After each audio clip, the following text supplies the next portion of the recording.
मुस्की तुम्हार तारा, टुक टुक ऐसे काहे निहार तारा।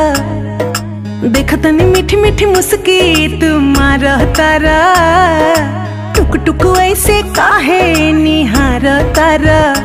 कथी चले तोरा मन में सांवरिया हो, हटे हटावले ना हटे नजरिया हो। जनमा रे जान हो मधुन कलर सरिया, मन करे कहसली भरिया कवरिया हो। जनमा रे जान हो मधुन कलर सरिया।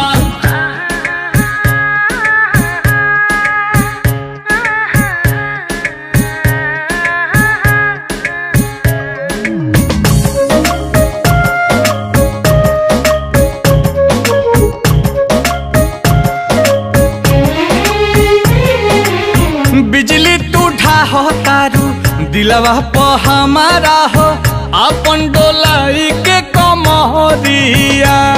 हवने ना तोहर लुटेरा, निरखेला कमर के घेरा।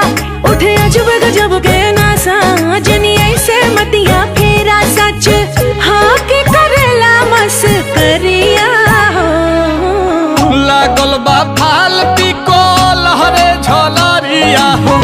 जनमा रे जान हो मधुन कलर सरिया, मन करे कसली भरिया कवरिया हो। जनमा रे जान हो मधुन कलर सरिया।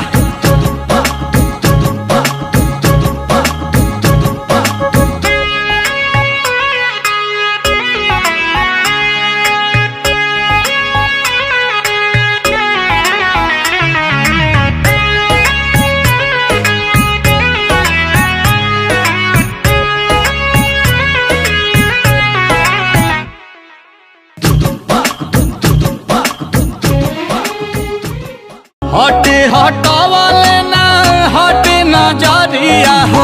जनमा रे जान हो मधुन कलर सरिया, मन करे कहसली